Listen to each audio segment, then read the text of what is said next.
Hello and welcome back to my channel Lady T. My name is Nathalie and today we are going to start with one of the games of the Ace Attorney Phoenix Wright. Phoenix Wright Ace Attorney trilogy. I have never played a Phoenix Wright game. I have played the one with Professor Layton, so technically I played one of his games, but it got on sale on Steam, so that's why we're trying it out. So let's start. So basically I have no idea what we're going to do. So I think that this is the first one. Let's just get started with this one. Oh, the first one. Yeah, that is the first game. Okay, Phoenix Wright, Ace Attorney, that's where we're starting off. Episode 1, the first turnabout. Yes? Okay. I just thought it would start. Have we unlocked an achievement with blood? Awesome. Oh no.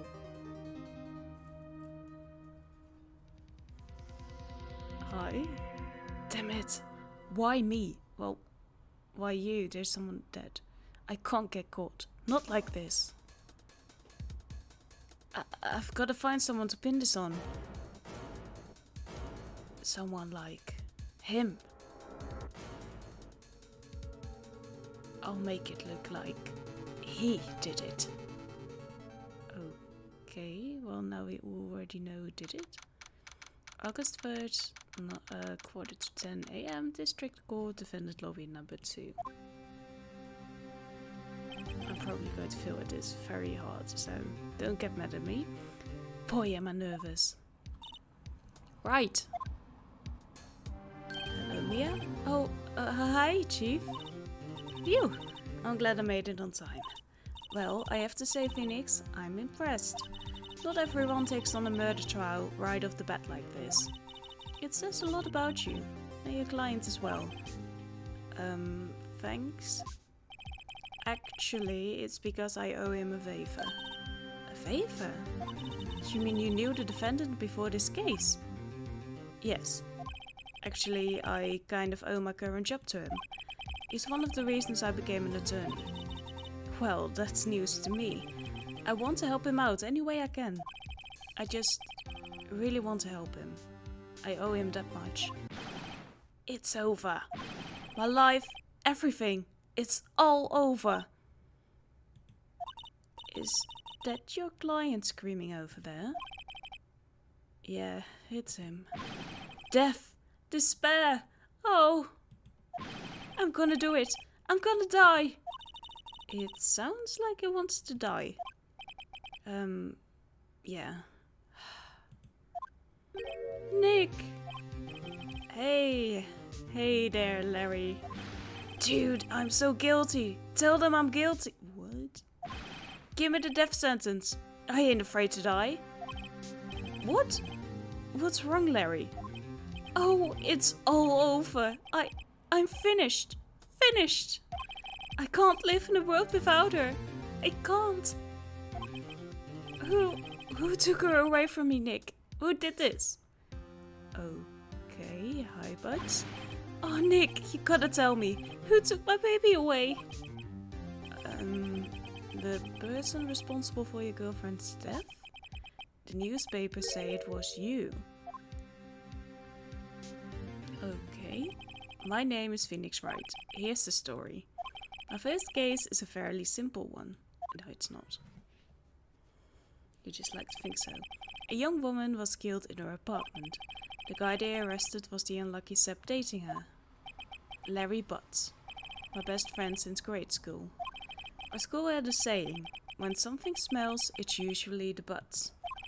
In the 23 years I've known him, it's usually been true. He has a knack for getting himself in trouble. One thing I can say though, it's usually not his fault. He just has terrible luck. But I know better than anyone that he's a good guy at heart. That, and I owe him one. Which is why I took the case. To clear his name. And that's just what I'm going to do. Well, I don't want to freak you out, but I'm not that good. Probably not going to be that good at this game, so we might not clear him.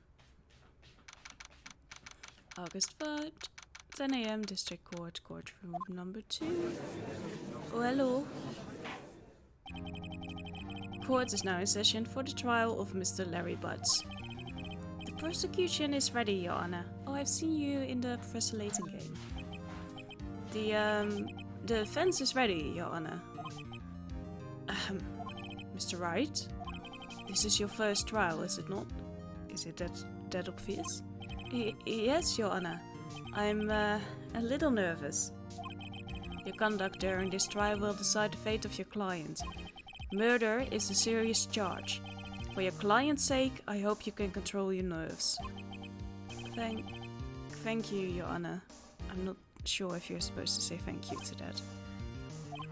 Mr. Wright, given the circumstances, I think we should have a test to ascertain your readiness. Yes, Your Honor. Hand shaking, eyesight fading. The test will consist of a few simple questions. Answer them clearly and concisely. Please state the name of the... Oh, Larry Butts. I have to remember stuff in this. Oh, no. The defendant. Well, that's Larry Butts, Your Honor. Correct. Just keep your wits about you and you'll do fine. Next question. This is a murder trial. Tell me what's the I know this one. Glad I read the case report cover to cover so many times. It's... Wait. Uh-oh. No, wait, I forgot. I'm drawing a total blank here. Phoenix? Are you absolutely sure you're up to this? You don't even know the victim's name? Oh, the victim. Of course I know the victim's name. I, just forgot. Temporarily. I think I feel a migraine coming on. Look, the victim's name is listed in the court record. Just press tab to check it any time, okay? Remember to check it often. Do it for me, please. I'm begging you. Mr. Wright, who is the victim in this case? Cindy. Okay, it's Cindy Stone. The victim's name is Cindy Stone. Correct. How bad would that look for your client if you like? Wait, let me look it up. Then I will know who I'm talking about. Oh, Phoenix. Now tell me, what was the cause of death? She died because she was hit with a blunt object. She was struck once by a blunt object. Correct. You've answered all my questions. I see no reason why we shouldn't proceed. You seem much more relaxed, Mr. Wright. Good for you. So simple as to answering 3 simple questions that you should know from the top of your head, but much more relaxed. Thank you, Your Honor. Because I don't feel relaxed, that's for sure. Well then, first, a question for the prosecution. Mr. Payne? Yes, Your Honor. As Mr. Wright just told us, the victim was struck with a blunt object. Would you explain to the court just what that object was? The murder weapon was this statue of the Thinker. It was found lying on the floor, next to the victim. I see. The court accepts it into evidence. A statue added to the court record? Right. Be sure to pay attention to any evidence added during the trial. That evidence is the only ammunition you have in court. Use tab to check the court record frequently. I will do that. But I'll still get screwed up. Hi. Mr. Payne, the prosecution may call its first witness. The prosecution calls the defendant, Mr. Butts, to the stand. Chief, what do I do now? Pay attention. You don't want to miss any information that might help your client's case. You'll get your chance to respond to the prosecution later, so be ready. Let's just hope he doesn't say anything unfortunate. Uh-oh, Larry gets excited easily. This could be bad. Hello. Ahem. Mr. Butts, is it not true that the victim had recently dumped you? Hey, watch it, buddy. We were great together. We were Romeo and Juliet, Cleopatra and Mark Anthony. Oh my god. Didn't they all die? Yeah, just got to point it out. I wasn't dumped. She just wasn't taking my phone calls. or seeing me. Ever. What's it to you anyway? Mr. Butts, what you describe is generally what we mean by dumped. In fact, she had completely abandoned you and was seeing other men. She had just returned from overseas with one of them the day before the murder. What do you mean, one of them? Lies. All of it lies. I don't believe a word of it. Your Honor, the victim's passport. According to this, she was in Paris until the day before she died.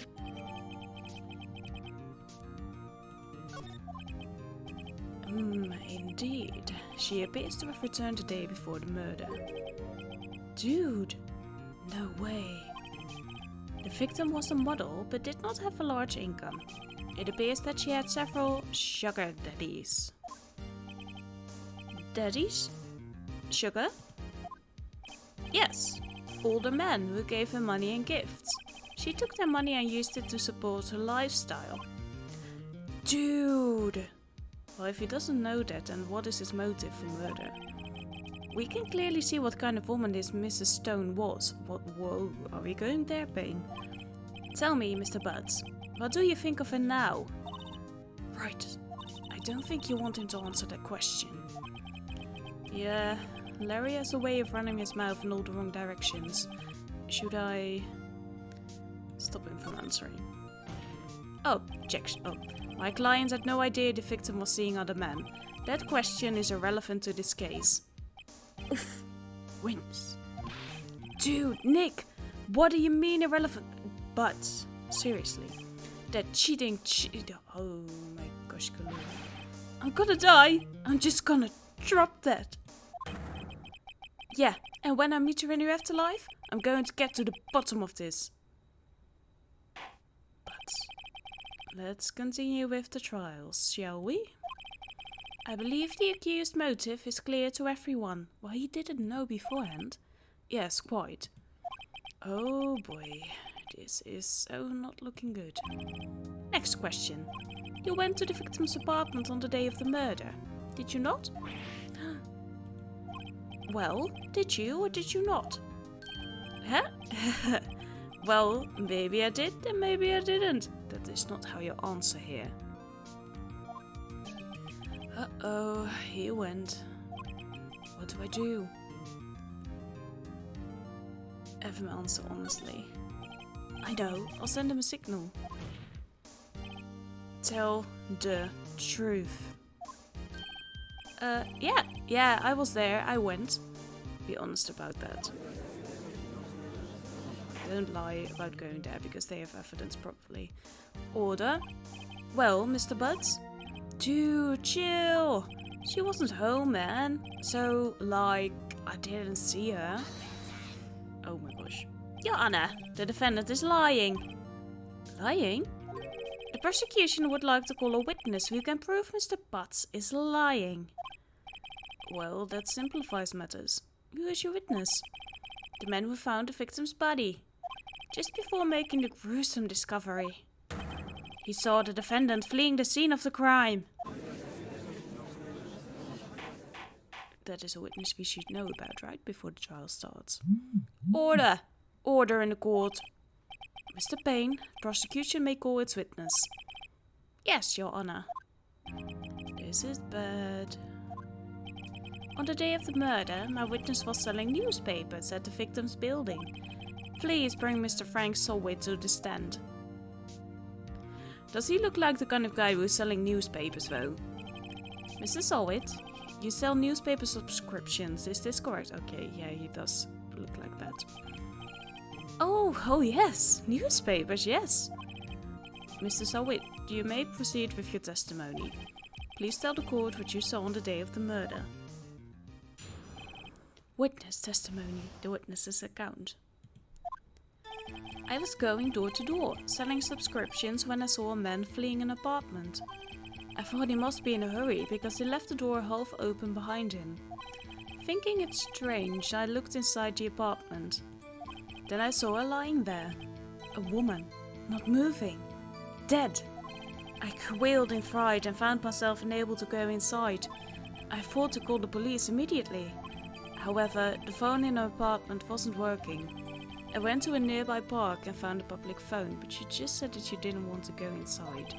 I remember the time exactly. It was 1 p.m. The man who ran was, without a doubt, the defendant sitting right over there.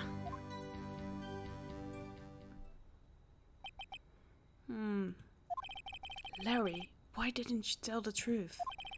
I can't defend you against a testimony like that.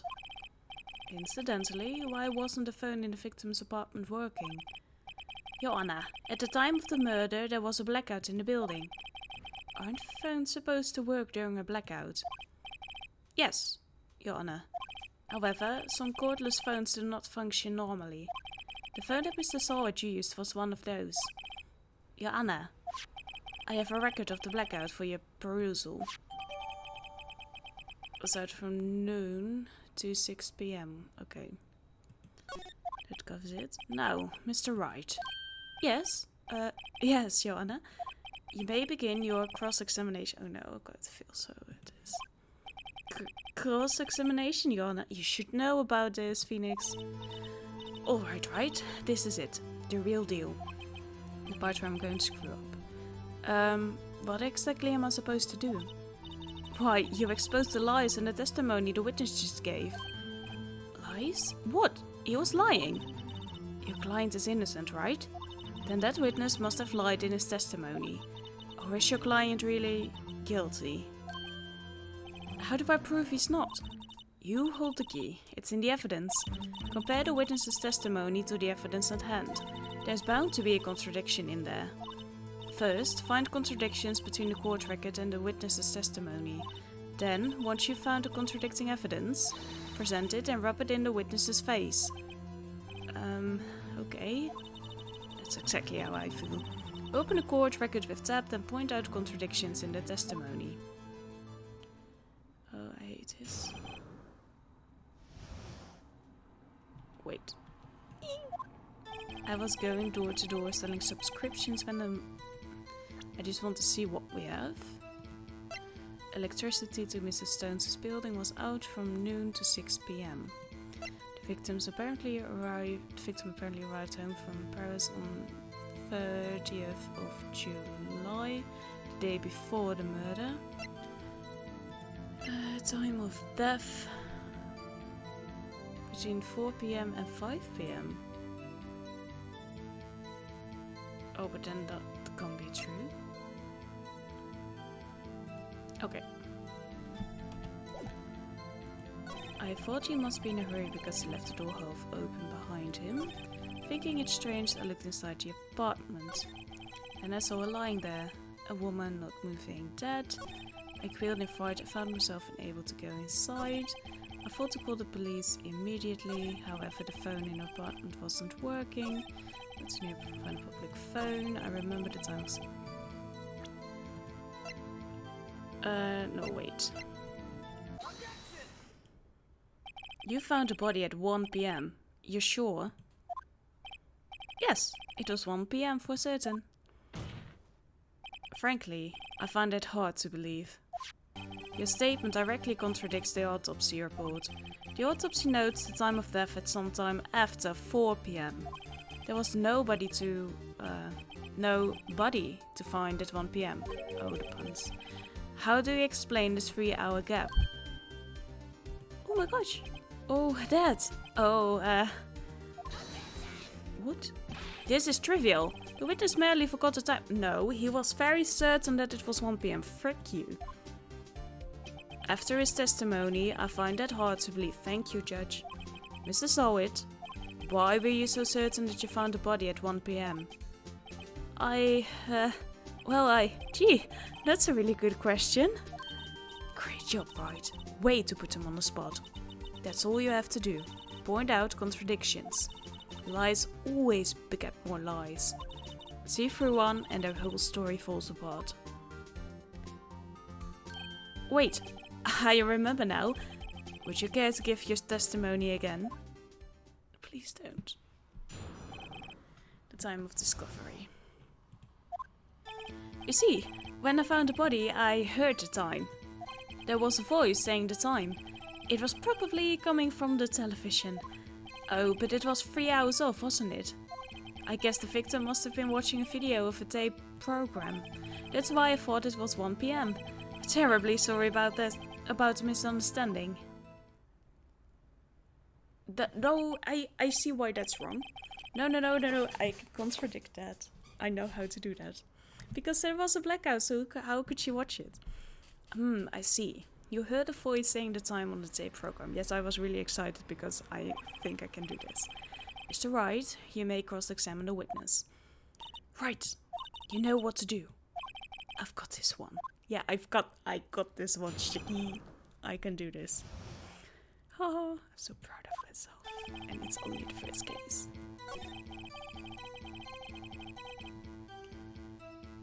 Which part are we going to contradict? I think this time.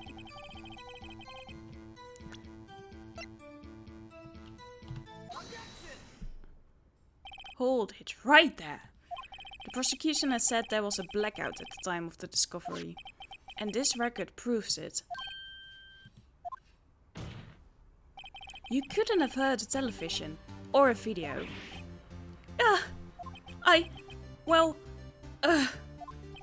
The defense has a point. Well, not a point. It is a very clear warning sign that this is the second time he has lied. Do we have an explanation for this, Mr. Sowit? No, I find it quite puzzling myself. Quite. Wait, I remember now.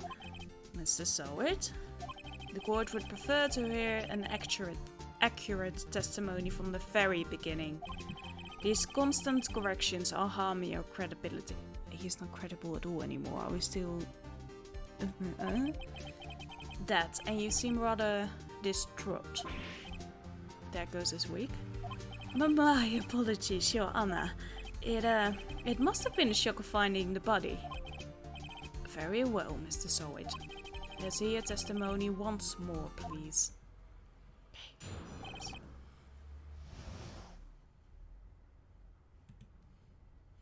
Actually, I didn't hear the time. I saw it. There was a table clock in the apartment, wasn't there? Yeah, the murder weapon. The killer used it to hit the victim. That must have been what I saw. But you weren't inside the apartment, you said. You saw a clock. I guess that would explain it, well, only if it goes on batteries. The defense may cross-examine the witness. Gladly. Well, I'm not so sure about this one, actually.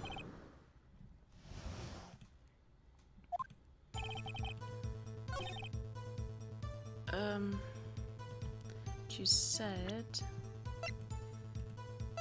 I'm going to present this. Haha. Loss of blood due to blunt trauma. Wait, those two... What do we have to do? The murder weapon, the killer used it to hit the victim. But we know that that's not true, because this is the murder victim. Wait just a moment. The murder weapon wasn't a clock, it was the statue. Look at me nailing this one. I'm getting confident. Now how is this supposed to be a clock? What? You with your objections and your evidence? Just who do you think you are? Well, an attorney. Just answer the question, Mr. Sowit. Hey, I saw it there, okay? That's a clock. Your Honor, if I may.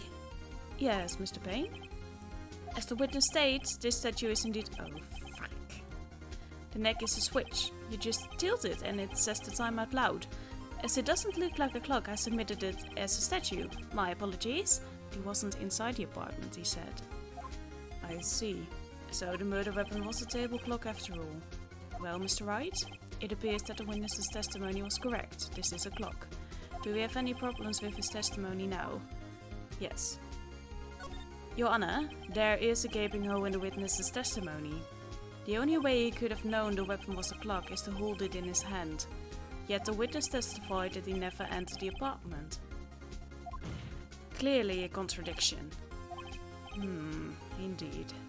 The witness knew it was a clock because he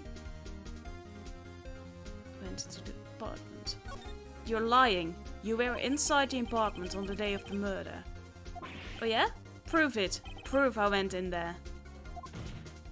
I'll do better than that. I can prove you were the one who killed her. Well, I don't know if you shoot Phoenix. You struck her with the clock, and the shock of the blow triggered the clock's voice. That was the sound you heard. Why would it say 1 PM then? Order in the court. Intriguing. Please continue, Mr. Wright. Yes, Your Honor. Mr. Solwit, the sound must have left quite an impression on you. Understandable, since the murder weapon spoke just as you hit the victim. That voice was burned into your mind. That's why you were so certain about the time. What's the meaning of this? This is all baseless conjecture. Baseless? Just look at the witness's face. Would the witness care to elaborate? Did you strike the victim with the clock? That day, I never. Look, the clock, I heard no, I mean I saw. The wig comes off. Shut up! I hate you. It was him. I tell you, I saw him. He killed her and he should burn. Burn, give him death. Someone's got issues. Order. Order in the court, I say. Your Honor, a moment, please. There isn't a shred of evidence supporting the defense's claims. Mr. Wright. Your Honor? You claim the sound the witness heard came from the clock. Do you have any evidence? The whole case is riding on this. I'd better think it through carefully. Your Honor, the sound Mr. Solwit heard was definitely this clock. A fact which is clear if you simply... try sounding the clock. Let's sound the clock now. Oh no. Your Honor, may I have the clock? Oh, what if it is out of batteries? I ask the court to listen very carefully. Oh, this could be so anticlimactic. I think it's 8:25. Oh, that certainly is a strange way to announce the time. Well, he is the thinker, after all. So, we've heard the clock. What are your conclusions, Mr. Wright? Mr. Payne, can you tell me what time it is now? It's 11:25, so 3 hours earlier. Ugh! As you can see, this clock is exactly 3 hours slow. Precisely the discrepancy between what Mr. Solwit heard and the actual time of death. So, Mr. Solwit, try to talk your way out of this one. You forgot one thing. Uh-oh, what's he talking about now? While it may seem like the clock is running 3 hours slow, it proves nothing. How do you know it was running 3 hours slow on the day of the murder? If you can't prove that, you don't have a case. He's right. How am I going to prove that? I can. Damn it, I was so close. Mr. Wright, it seems you lack the critical evidence to support your claim. Yes, Your Honor. This means I cannot let you indict the witness. Excuse you? Unfortunately, this ends the cross-examination of Mr. Frank Solwit. I come all the way down here to testify and look what happens. You treat me like a criminal. A criminal! You lawyers are all slime. I almost had him. Sorry, Larry. I failed you. There's nothing I can do about it now. Well, there is some serious case of doubt. Not so fast, Mr. Solwit. Chief. Listen up, Wright. Don't throw this one away. Not like this. Think. But, Chief, it's over. I can't prove the clock was slow the day of the murder. Nobody can prove that. Well, yes. But that doesn't mean you can't still win. Try thinking out of the box. Don't waste time doubting the facts. Assume the clock was 3 hours slow and think through it. Ask yourself, why was the clock? Yeah, I know, because she traveled and she probably took it with her. Figure out a reason and you'll have your proof. Right? Can you think of a reason as to why the clock would be 3 hours slow? Yes. Wait, maybe I can prove it. You must have evidence somewhere that can prove it, right? Find it and let him have it. Well, Mr. Wright, you say the clock was already running slow on the day of the murder. Have you found evidence to support this claim? Of course. There is a piece of evidence in the court record that can prove my claim beyond a doubt. Well, I wouldn't say that, but... Ha! Tough words. Let's see you pull this one off. Let's see this evidence that proves why the clock was running slow. Oh yeah, Paris. The victim had just returned home from abroad the day before the murder. As we all know, the time difference between here and Paris is 9 hours. When it's 4 PM here, it's 1 AM the next day there. The clock wasn't 3 hours slow, it was 9 hours fast.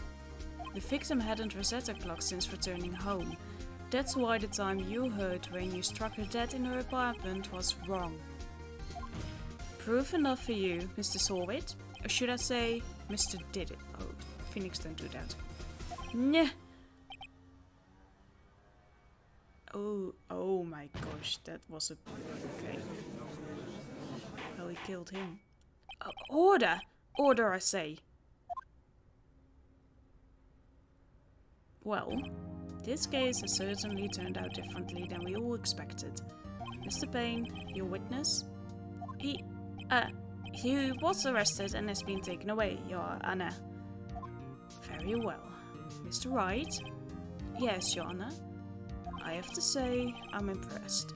I don't think I've ever seen someone complete a defense so quickly and find a true culprit at the same time. Thank you, Your Honor. At this point, this is only a formality, but this court finds the defendant, Mr. Larry Buds, not guilty. Mwahahaha. We won! We won! Is he on his socks? And with that, this court is adjourned. Yay! We did it! We did it! It turns out that Frank Solwit was a common burglar. He posed as a newspaper salesman to check and see when people were out of the house. That day, when Larry went to her apartment, the victim wasn't home. After he left, Mr. Solwit let himself in to do his dirty work. While he was searching a place, the victim returned. Flustered, Mr. Solwit grabbed the nearest blunt object he could find. And luckily for us, it was the clock, the talking clock. August 3rd, 2:32 PM, District Court, Defendant Lobby number 2. That is not how quickly these courts go. Phew! I still can't believe we won! Right! Good job in there. Congratulations. Thanks, Chief. I owe it all to you. Not at all, not at all. You fought your own battles in there. It's been a while since I've seen the trial end on such a satisfying note. I've never seen the Chief looking this happy. If she's this glad, imagine how Larry must feel. My life is over. Larry, you're supposed to be happy. What's wrong now? Oh, Nick. Don't worry about me. I'll be dead and gone soon. Good. Wait, no. I mean, bad. Bad. Larry, you're innocent. The case is closed. But my Cindy Windy's gone, Ben. Gone forever. Larry, she was a... No, never mind. She was a woman who made some decisions to help her live. Yeah, okay? Thank you. Congratulations, Harry. Harry? Yes, you. I can practically see the headlines now. Harry Buds, innocent. Thanks. I really owe you one. I won't forget this, ever. Let's celebrate. Dinner? Movie? My treat. Oh, no, I couldn't. Hey, I was the one who got you off the hook. Oh, hey. Here, take this. It's a present. I don't think you're supposed to take that. A present? For me? Wait, wasn't this the evidence that... Actually, I made this clock for her. I made one for her and one for me. Oh, thank God. Really? You? You made this? Well, thank you. I'll keep it as a memento. Yo, Nick. Can you believe it? I was so into that chick.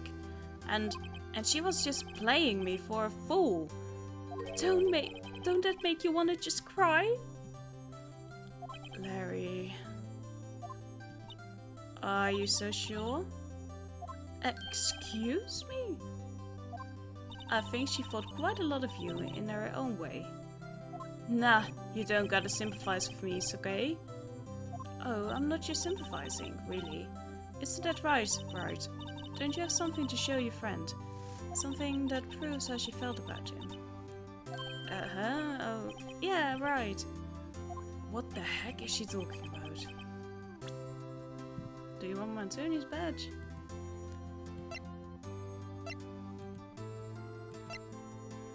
Well, she had this. Check this out, Larry. Proof positive you weren't just some chump to her. Huh? What about that clock? This is the clock you made for her, Larry. And she took it with her when she traveled. Whatever, she probably just needed a clock, that's all. You think so? It's a pretty heavy clock to take traveling. Well, make of it what you will. Hey, Nick? I'm glad I asked you to be my lawyer. Really, I am. Thanks. Hope that made him feel a little better. Right? I hope you see the importance of evidence now. Also, hopefully you realize things change depending on how you look at them. People too. We never really know if our clients are guilty or innocent. All we can do is believe in them. And in order to believe in them, you have to believe in yourself. Right? Listen. Learn. Grow strong. Never let go of what you believe in. Never. Well, I think our work here is done. Shall we be off? Yeah, I guess so. Say, how about dinner? On me. Well, 2 free dinners, that's great. We'll drink a toast to innocent buds. Yeah. Oh, speaking of Harry, you were saying part of why you became a lawyer was because of him. Yeah, part at least.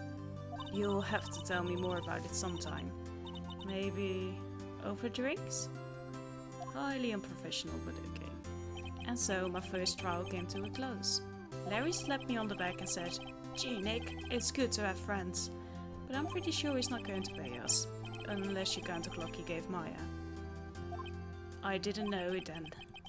But that clock was soon going to be at the center of another incident. Surprise. And my promise to tell the chief about me and Larry would be one promise that I wouldn't be able to keep. Ha! I already suspected that. Cool. Not cool that she's going to die, but here. Or is Larry going to get killed? A brand new episode has been added, and an achievement unlocked the first turnabout. Well, that's very cool. Ooh, what are you doing? Yeah, save. Save it here. Well, thank you for watching this episode. We are going to continue in the next episode. I'm really having a good time so far. Let's not quit then. Hello, this is Maya. Hey Maya, it's me. Mia, what's up? You haven't called in a while. Sorry, I've been so busy. How have you been? Well, lonely, and it's all your fault. Nah, I'm just teasing. I've been great. I'm finally getting used to having my own place. That's good to hear. Actually, I'm calling because I have a favor to ask. I know, you want me to hold evidence for you. What? Sharp as always. There's a lot of buzz about the upcoming trial. I just don't feel safe keeping the evidence here. Oh, okay. I gotcha. So, what is it this time? It's a clock. What the frick? A clock? Yeah, it's made to look like that statue, the thinker, and it tells you the time. I thought you might like it. You always like toys. Hey, I'm not a little girl anymore, sis. Now, you know I'm only teasing. I should probably tell you, the clock isn't talking right now. Huh? It's not working. That's lame. I had to take the clockwork out. Sorry. I put some papers inside it instead. Papers? Is that the evidence then? Well... There is a possibility that it might turn out that way, yes. Can you come by the office tonight, say 9, to pick it up? I'll be in a pre-trial meeting until then.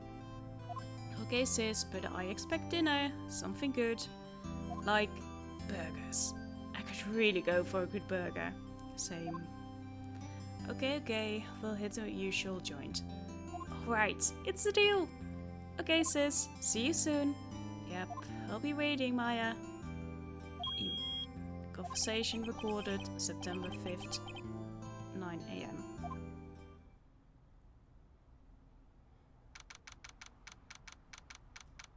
Right before she called. Now, Miss Faye, I'll take what's mine. The papers. I'm sorry, but I can't give you what I don't have. Miss Faye, you are a poor liar. Why, I see it right over there. That must be the thinker that swallowed those papers. How could you know? Haha, you are not carnivorous of my background. Gathering information is my business, you see? I should have been more careful.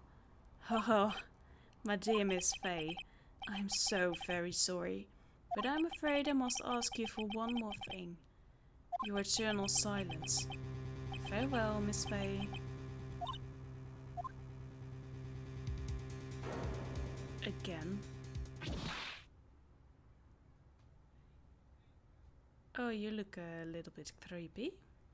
Red, white, blue.